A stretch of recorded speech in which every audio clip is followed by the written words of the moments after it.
నమస్తే, welcome to I news. నేను ఆశ. పశ్చిమ బెంగాల్ మరోసారి అట్టుడుకుతోంది. కోల్కతాలో జరిగిన RG Kar medical college junior doctor murder issue భారతావనికి కన్నీళ్లు పెట్టించింది. అయినా ఎలాంటి మార్పు రాలేదు. అలాంటిదే మరొకటి చోటు చేసుకుంది.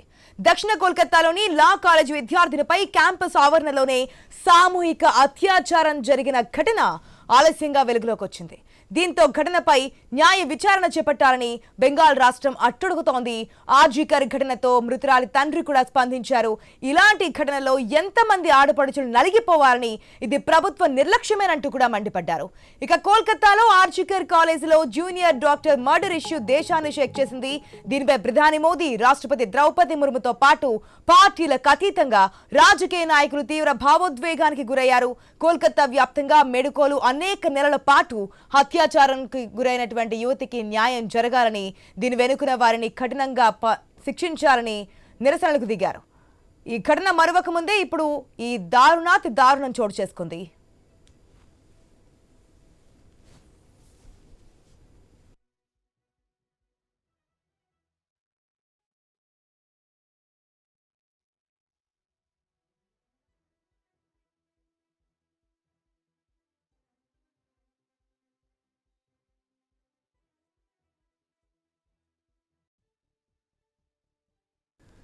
రైట్గా దక్షిణ కోల్కతాలోని కస్బాలో లా కాలేజ్లో లా విద్యార్థినిపై సామూహిక అత్యాచారం చోటు చేసుకుంది. కాలేజీలోని యువతిని అత్యంత పాశవికంగా అత్యాచారం చేసినట్లుగా పోలీసులు కేసు నమోదు చేసుకున్నారు. ఇప్పటి వరకు ముగ్గురిని కూడా అరెస్ట్ చేశారు. నిందితుల్లో కళాశాల మాజీ యూనిట్ ప్రెసిడెంట్ గా చేసిన 31 ఏళ్ల మోనజిత్ మిశ్రా, 11 ఏళ్ల జైద్ అహ్మద్, 20 ఏళ్ల ప్రమీత్ ముఖర్జీ ఉన్నారని పోలీసు వర్గాలు నిర్ధారించాయి. ప్రధాన నిందితుడైన మోనజిత్ మిశ్రా పూర్వ విద్యార్థి. మిశ్రా టీఎంసీకి అనుబంధంగా ఉన్న తృణమూల్ ఛత్ర పరిషత్లో క్రియాశీల సభ్యుడిగా ఉన్నాడు. సో దక్షిణ కోల్కతా లా కాలేజీలో ఆధిపత్యం, రాజకీయ పలుకుబడి ఉన్నట్లుగా తెలుస్తోంది. దీంతో వెస్ట్ బెంగాల్లో మరొకసారి మహిళల భద్రత మీద రాజకీయ రచ్చ రాజుకుంది. ఇక ఈ ఘటనలో సంచలనాలు బయటకు వస్తున్నాయి. పోలీసులు బయటపెట్టిన సమాచారం మేరకు బాధితురాలు నిందితులు కాళ్లు పట్టుకున్నా కూడా వదలలేదని తెలుస్తోంది. గదిలోకి తీసుకెళ్లిన నిందితులు బయటకు వెళ్లకుండా లాక్ చేశారు. గదిలో బంధించి దాడి చేశారు. లొంగకపోతే కుటుంబ సభ్యులను చంపేస్తామని బెదిరించారు. నన్ను వదిలేయండి అని కాళ్లు పట్టుకున్నా వదలలేదు. తనపై ముగ్గురు వ్యక్తులు పైశాచికంగా చేసిన దాడిని పోలీసులకు వివరించింది కోల్కతా లా కాలేజీ అత్యాచార బాధితురాలు.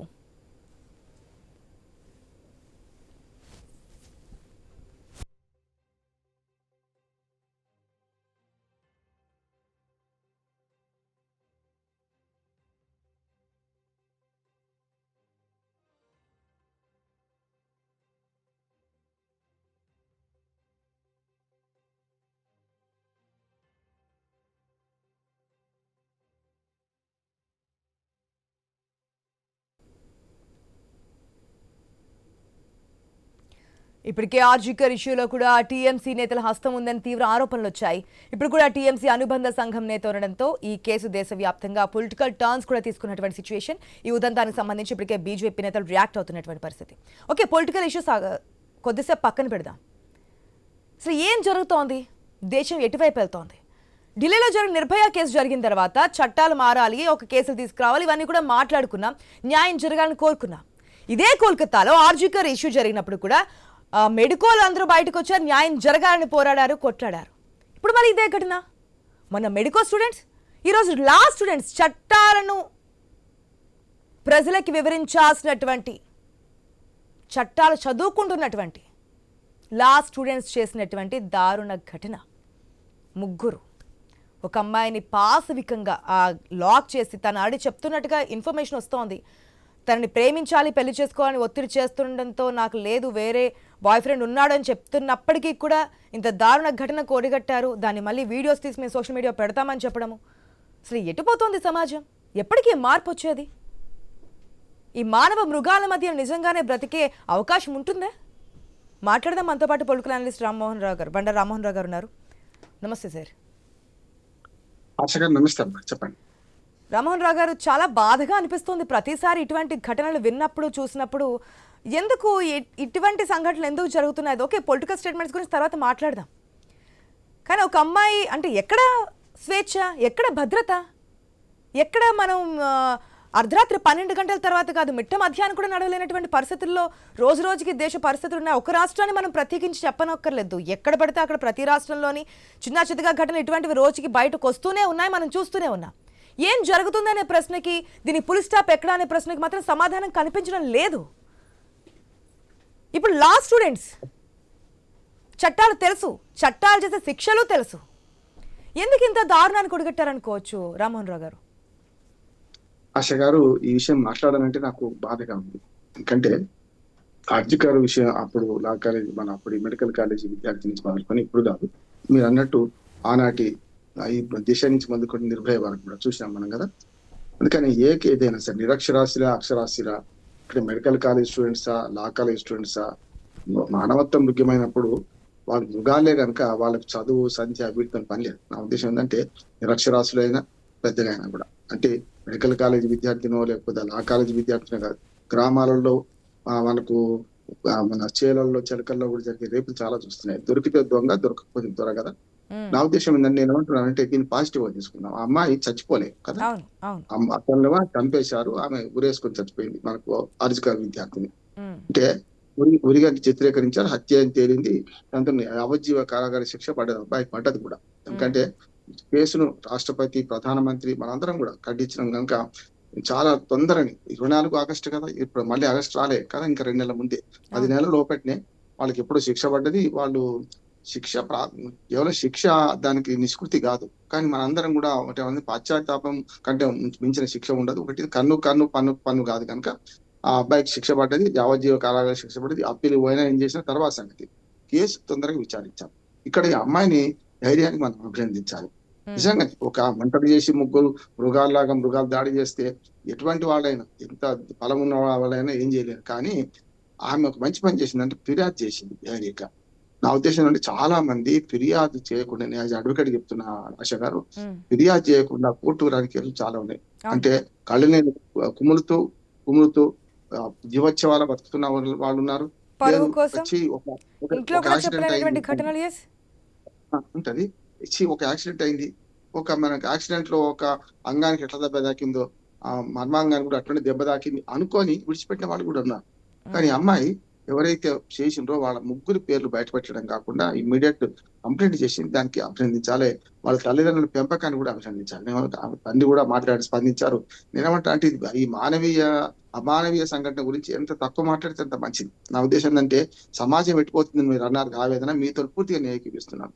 దానికి కారణం ఏంటంటే ఇప్పుడు సోషల్ మీడియా నుంచి మొదలుకొని అన్ని రకాలుగా ఇవాళ అంగాంగ వర్ణన చేస్తున్న సాహిత్యం కానీ సినిమాలు చూస్తున్న హింసను ప్రేరేపిస్తున్నాయి. పూర్తిగా మనకు గతంలో రికార్డింగ్ డ్యాన్సులు వీటి మీద ఇప్పటికి కూడా చూడండి, ఏదైనా పండుగలు పబ్బాలు అయితే రికార్డింగ్ డ్యాన్సులు చేస్తూ అంగాంగ ప్రదర్శన చేస్తూ పట్టుకుంటున్నారు. సెన్సార్ బోర్డు ఏం చేస్తుంది ఇవాళ చూస్తున్నాం కదా, సినిమాలు ఎట్లా వస్తున్నాయి. ఇట్లా సోషల్ మీడియాలో పూర్తిగా విశృంఖలత ఉన్నది. ఫోన్ వీడియోస్ కానీ రకరకాల చైల్డ్ ఫోర్నోగ్రఫీ నుంచి మొదలు పెడితే అన్ని చూస్తున్నారు. అంటే బయటకు వెళితే ఒక ఆడపిల్ల కొంగు కప్పుకొని బయటకు వెళ్తే కూడా గుచ్చుకుంటున్న చూపుల్ని భరించడానికి, చూపుల కంటే పెద్ద రేపు ఏమన్నా చెప్పండి, ఇటువంటి జరుగుతున్నాయి మనకు. కానీ అమ్మాయి ధైర్యాన్ని నేను అర్థం చేస్తున్నా. గతంలో అమ్మాయిని చంపేశారా, ఆమె చనిపోయిందా ఆ తర్వాత సంగతి. కానీ ఇక్కడ అట్లా కాదు కదా, విడిచిపెట్టారు. అది ఫిర్యాదు చెయ్యరేమో అనే దాంతో చెయ్యదో ఏమో అంతా విడిచిపెట్టారు. దానికి ఏంటంటే మీ కుటుంబ సభ్యులు చంపుతాన్ని రిటర్న్ చేశారు కదా. అందుకనే ఆ అమ్మాయి బయటకు వచ్చిన తర్వాత నిజంగానే కుటుంబ సభ్యులకు భద్రత ఉన్నదేమో లేదేమో, రేపు చంపేస్తారని భయపడలే. ఇప్పుడైనా రాజకీయం ప్రవేశించిన ప్రతిసారి కేసు వీక్ అయిద్దమ్మా. నేను ఎప్పుడు ఏ హత్య కేసు అనుబంధ సంఘ నేత ఉన్నారు అనేది బయటకు వస్తుంది. సో ఇక్కడ పొలిటికల్ ఈక్వేషన్ మళ్ళీ కనిపిస్తుంది, దీంట్లో పొలిటికల్ ఎజెండా మళ్ళీ తిరుగుతుంది. బంధుత్వాలు ఎవరికైనా ఉంటే సమస్య. ఇప్పుడు తృణమూల్ కాంగ్రెస్ నేతను బదనాం చేయడానికి ఇప్పుడు ఏమైనా చేయొచ్చు, ఉండొచ్చు. ఇప్పుడు ఇక్కడ అంటే ఖచ్చితంగా ఆమె సామాజిక వర్గం అర్థమవుతుంది కదా. దాంతో పాటు ఆ షేక్ బెనర్జీ ఆమె మేనరుడికి చుట్టాలు అవుతారు అంటున్నారు. దీన్ని బీజేపీ కూడా వాడుకోవడం ఏంటంటే రేపు ఎలక్షన్స్ ఉన్నాయి కదా, అంటే ప్రతి కాదేది కవిత కనర్హం అన్నట్టు సబు బిళ్ళ అగ్గిపుల్ల కుక్క పిల్ల అని శ్రీశ్రీ గారు రాసినట్టు ఇటువంటి హత్యను కూడా రాజకీయాలకు వాడుకోవడం దురదృష్టకరం అంటున్నాడు. మంచి చెడ్డు ఎన్నికలు ఉన్నాయి, వాళ్ళు ఆరోపణ చేయొచ్చు. కానీ ఇప్పుడు ముగ్గురు వెంటనే అరెస్ట్ చేశారు కదా, చట్టం అయితే తన పని చేసుకుంటూ పోతుంది కదా. ఆ సంఘటన జరగాలని ఎవరు కోరుకోరు కదా. ఇప్పుడు తృణమూల్ కాంగ్రెస్ నేతకు చుట్టమైనంత ఇద్దరు లాస్ట్ ఒకరు పూర్వపు విద్యార్థి అంటున్నారు. సో అక్కడే అదే కాలేజీలో ఎస్. అదే కాలేజీలో ఉద్యోగం చేశాడు అంటున్నారు పార్ట్ టైం గా. అట్లాగే ఇక్కడ ఇంకోటి ఏంటంటే తన పలుకుబడిని ఉపయోగించి, పలుకుబడి ఏమున్నది, వాచ్మెన్ చాలా చిన్న ఉద్యోగి కదా, ఒక మాజీ స్టూడెంట్, అధికార పార్టీకి సంబంధించిన వాడు, రేపొద్దున నోరు మూసుకొని ఊరుకోరంటే వాడికి మన సెక్యూరిటీ రూమ్ తాళం వేసేస్తే అయిపోయింది కదా. జరిగింది అదే. ఆ సెక్యూరిటీకి తాళం వేసేసారు. ఫోన్ ఉందో లేదో చెప్పడానికి చంపుతారు, చంపేస్తారు కదా వీళ్ళు. ఇప్పుడు ఆ అమ్మాయిని కూడా ఎట్లా తీసుకున్నారు, చంపేస్తామని, నేను చంపేస్తావు లేకపోతే నీ తల్లిదండ్రులు చంపేస్తామన్నారు కదా. అందుకనే అనివార్యమైన రేపును ఎవరు ఏం చేయలేదు, కానీ ఆ తర్వాత ధైర్యంగా కంప్లైంట్ చేసింది కదా.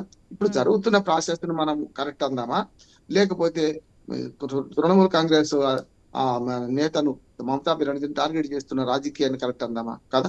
శవాల మీద పేలాలు ఏరుకోవడానికి, ఇట్లాంటి అత్యాచారాల మీద పేలాలు ఏరుకోవడం కాదు ఇంకో ఉంటదంటారా. ఇప్పుడు అరెస్ట్ చేయలేదు అనుకోండి, తప్పించుకున్నారు అనుకోండి, అప్పుడు కూడా అంటే జరిగింది కదా. అప్పుడు రాజకీయం చేశారు, కానీ పట్టివ్వడం జరిగింది, వాటికి శిక్ష పడ్డది, అప్పీలు పోతారా తర్వాత సంగతి. ఇది కూడా ఏమంటున్నా అంటే వాటి నెక్స్ట్ ఏం జరగాలో జరుగుతుంది కదా అంటున్నాను. దీన్ని రాజకీయం చేసి అత్యాచారాన్ని మరింత అత్యాచారం చేస్తున్నారు. ఇప్పుడు అమ్మాయి మనసులో ఏముందంటే, ఈ రాజకీయ కొట్లాటలో కుక్కలు మొరుక్కున్నట్టు ఒకరు అనుకుంటుంటే అమ్మాయి మనసు ఎట్లా బాధపడుతుంది. నేను అత్యాచారానికి గురైన దాని మీద రాజకీయం చేసుకుంటూ వీళ్ళిద్దరు మాట్లాడుకుంటున్నారు అనుకుంటారా, అనుకోవద్దంటారా కదా. అమ్మాయి పేరు బయట పెట్టడానికి వీల్లేదు, కులం కూడా బయట పెట్టాల్సిన అవసరం లేకుండే. కానీ ఇప్పుడు ఏమైంది, బీజేపీ చేస్తున్న పని ఏంది, ఫలానా బంధువు అంటున్నారు అంటే ఏమన్నట్టు కులం బయటపడదు కదా కదా. ఇట్లాంటి మాటలు మాట్లాడే వాళ్ళని ఏం చేయాలి, మనకు పేరు బయట పెట్టద్దు. నేను 50 ఏళ్ళ జర్నలిస్టు, ఎక్కడ కూడా మనకు మత కళలు జరిగినప్పుడు ఇట్లాంటి జరిగినప్పుడు అమ్మాయిల పేర్లు కానీ లేకుంటే ప్రార్థనా మందిరాల పేర్లు బయట పెట్టడానికి లేదు. అవును,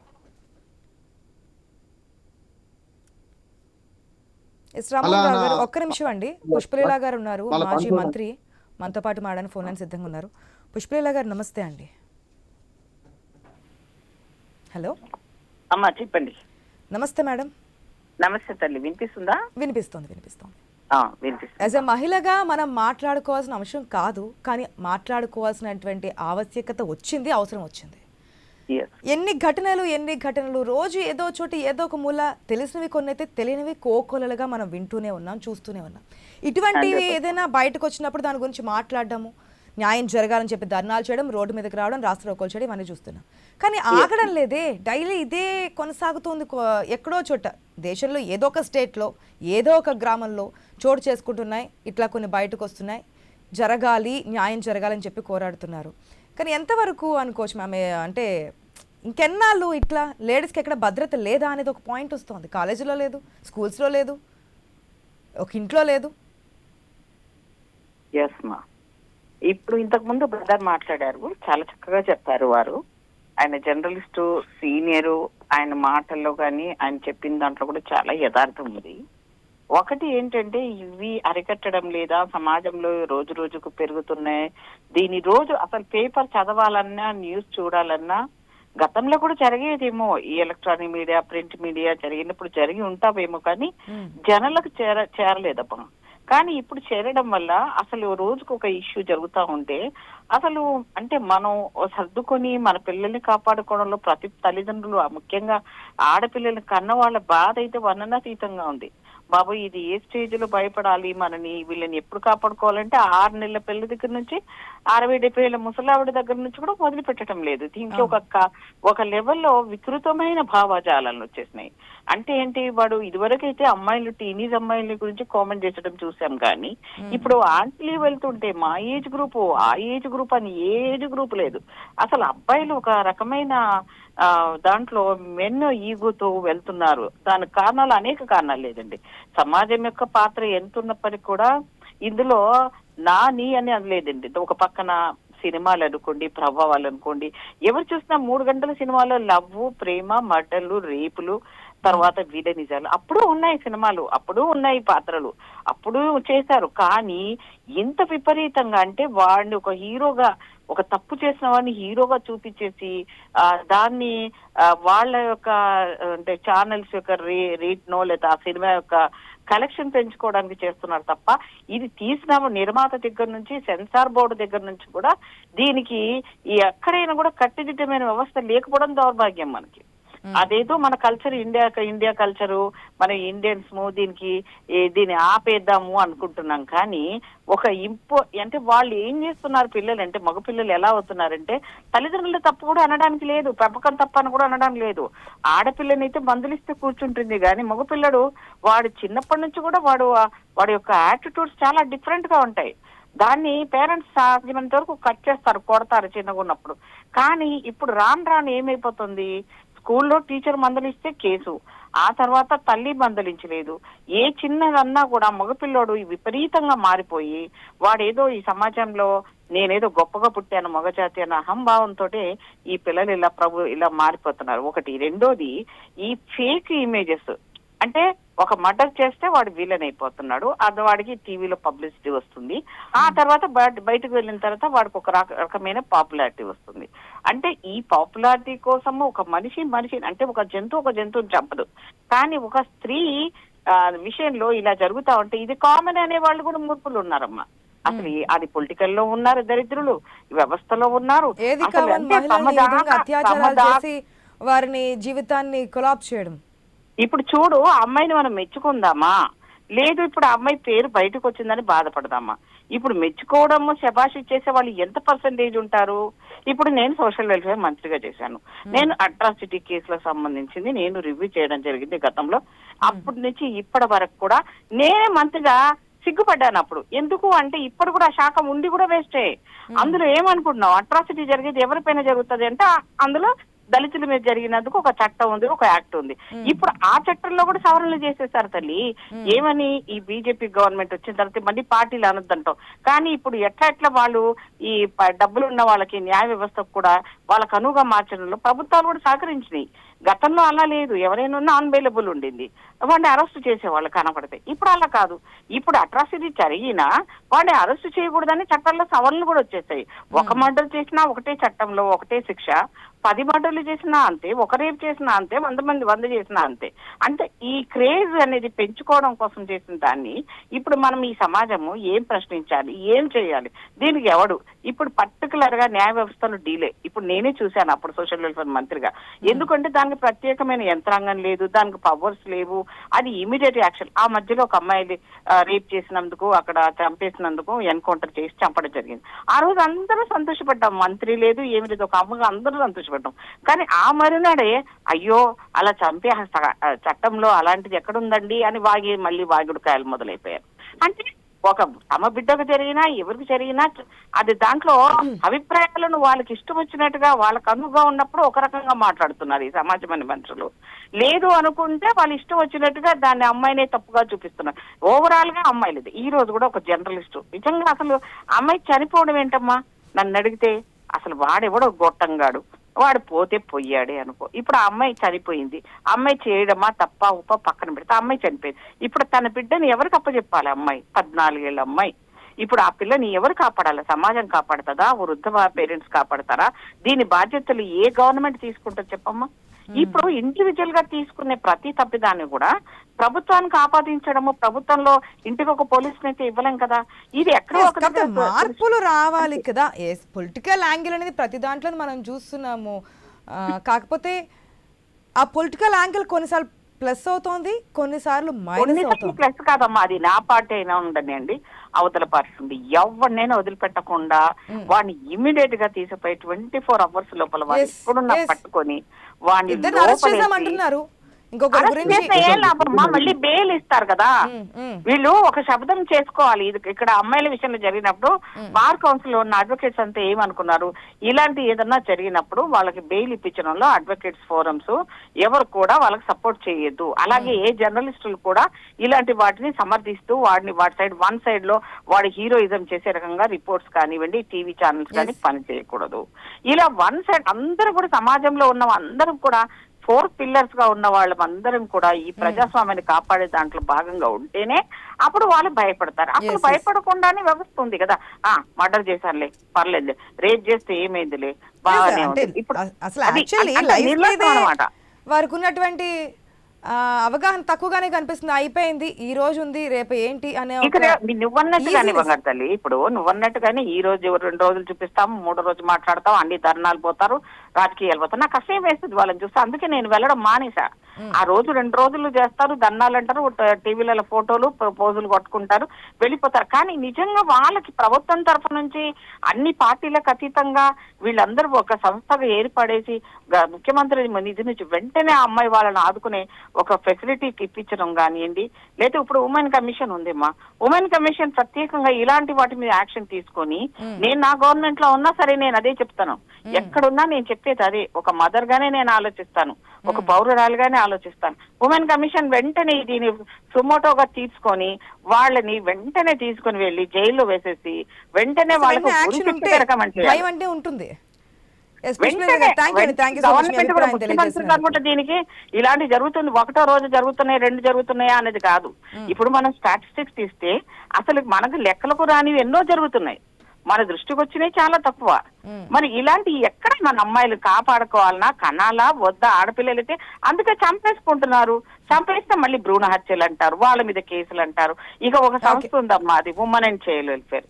అమ్మ మొన్న ఒక సంఘటన నాకు ఎంత బాధ వేస్తుందంటే లిటరల్ గా నేను ఏడుస్తున్నాను. గతంలో కూడా నేను adoption committee, central committee member అయ్యానమ్మా.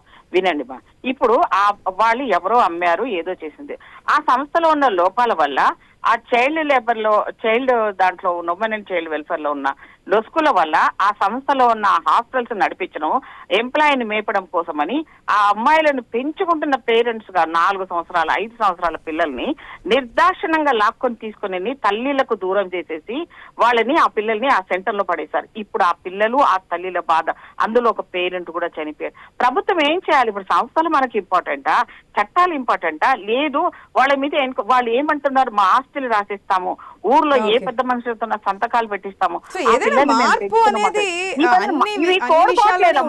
అంటే నేనేమంటానంటే అన్నిట్లో సంస్కరణలు చేసే వాళ్ళు నాలాంటి వాళ్ళు చెప్పినా వీళ్ళకి అర్థం కావట్లేదు. పొలిటికల్ వాళ్ళకి తెలివి ఉన్న వాళ్ళు అవసరం లేదు ఏ పార్టీలో.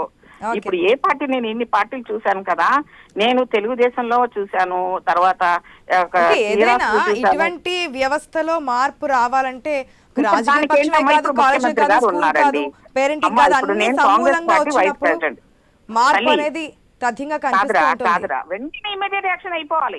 ఇప్పుడు నేను వైస్ ప్రెసిడెంట్ అమ్మా కాంగ్రెస్ పార్టీని, రైట్, మా పార్టీ ఉంది.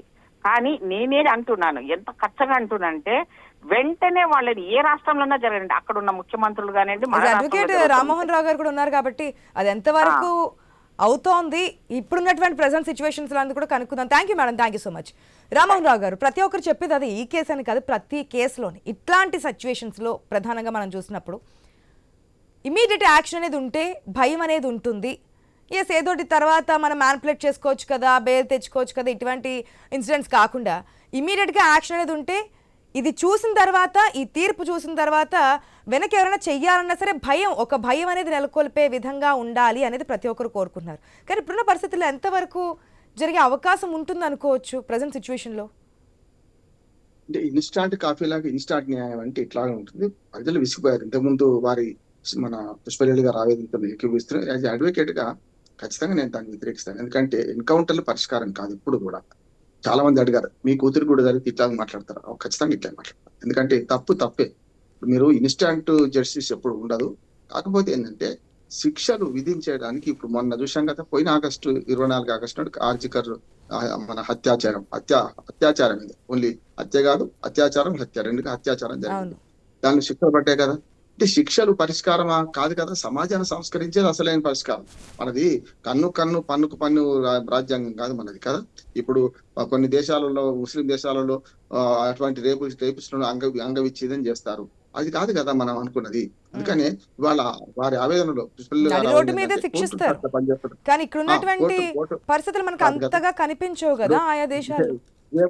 జేబు దొంగతనం చేస్తే చేయి నరికేయడం సరైనది అంటారా? అందుకని నేను ఏమంటున్నా అంటే సామాజిక, ఆర్థిక, రాజకీయ పరిస్థితులు మార్చకుండా కష్టం. కుటుంబంలో ప్రజాస్వామ్యం కావాలి. ఆశ గారు, నా ఒక మాట చెప్తాను.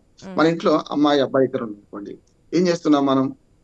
అబ్బాయి కనుక చీపురు పట్టింది అనుకో, పొరపాటు, అరే నువ్వు ఆడపిల్ల చేసే పని నువ్వు చేస్తావా అంటున్నావా? అంటే పెంపకంలో లోపం ఉండి ఆడపిల్లలు వేరే పని, మగపిల్లలు వేరే పని చేయాలి అనే ఒక భావన మనం పెంచినప్పుడు, ఇప్పుడు ఈ ముగ్గురు స్టూడెంట్స్ ఎక్కడి నుంచి వచ్చారు? 19 ఏళ్ల వాడు, 20 ఏళ్ళు కాలే.